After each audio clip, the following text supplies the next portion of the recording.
Surge तेरा चकराए या दिल डूबा जाए, आजा प्यारे पास हमारे, काहे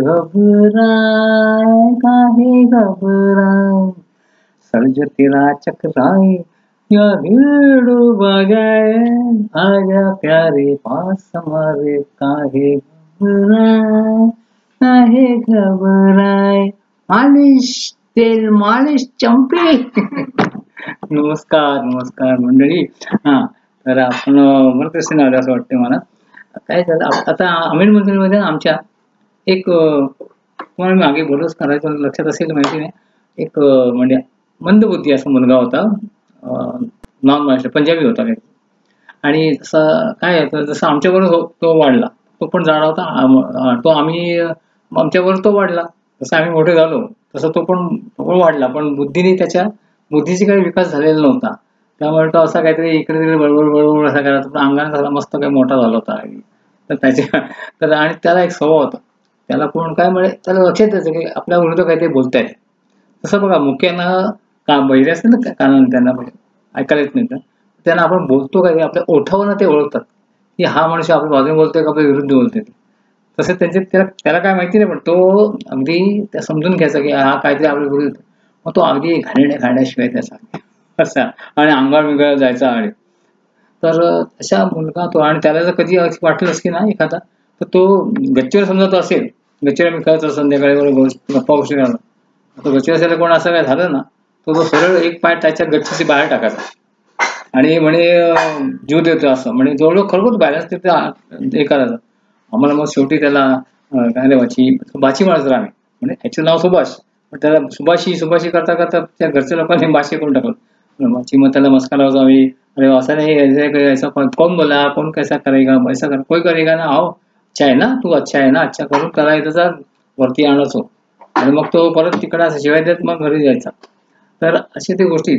असा एकदा हा आमचा बाची तिथे काय झालं की तो अशी त्याची ती सवय नेहमी त्याला कोण रागावून केलं का वाकण्याची.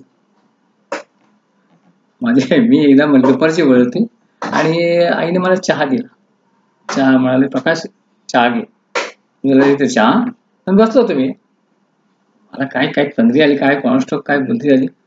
मी आई चहा करते काय ते काढून देते, तोपर्यंत मी मला रावलं नाही, कधीच विसरलो आणि घराच्या बाहेर पडलो. घराच्या बाहेर पडलो आणि बाहेर पडतो आणि मागे मागून माझी आई ओरडत आली, अरे प्रकाश तोपर्यंत मी बिल्डिंगच्या दरवाजावर गेलो होतो आणि तो बाहेर पडणार होतो. आणि काय तू चहा ठेवला आणि तू असं हे करत चालस, पहिला चल चल चल. अरे हो विसरलो ना मी चहा, म्हटलं येतो सर. म्हणून मी मागे वळलो आणि चहा त्याच्या घरी निघालो, आईच्या मागे गेलो चहा घ्यायला. आणि आवाज घोंगट झाला, मी माची पडला, गच्चीवरनं माची पडला. आणि मी आपल्याला सगळे मला गोंगाट झाली बिल्डिंग मध्ये.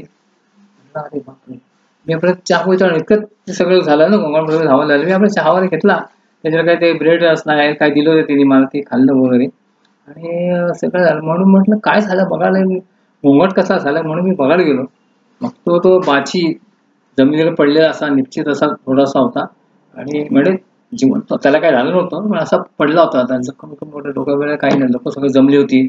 आणि मग सगळं ते आलं.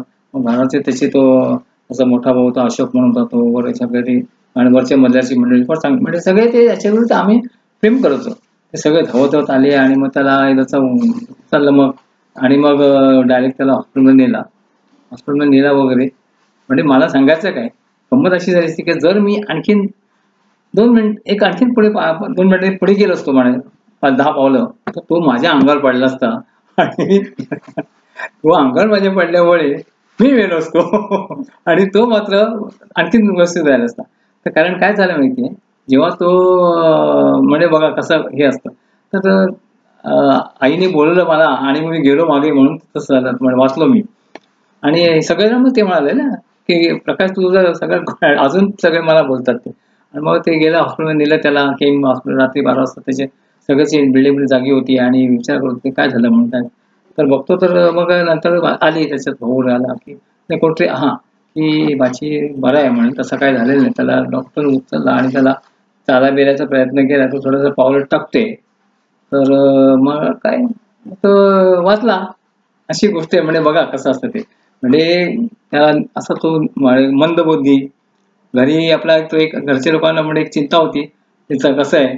आणि काही गोष्टी अशा असतात की झालंय आता, आता पडल्यावरनं तर कदाचित काय होईल ते बरं होईल. कारण कारण काय शेवटी त्यांची सुटका देखील काही त्यांच्या घरातल्याच माणसांनी, म्हणजे उदाहरणार्थ आता आपण बोलू नये, पण त्याच्या घरातल्या भावाला काय म्हणा, त्याच्या भावाच्या बायकोला त्यांचे काय रिएक्शन असेल ते.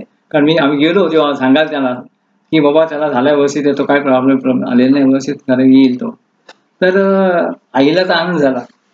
आणि जर ते वडील वाढले होते, आईला तर आनंद खूप झाला मला. परंतु कोणाचा चेहरा पडला ते तुम्ही समजू शकता.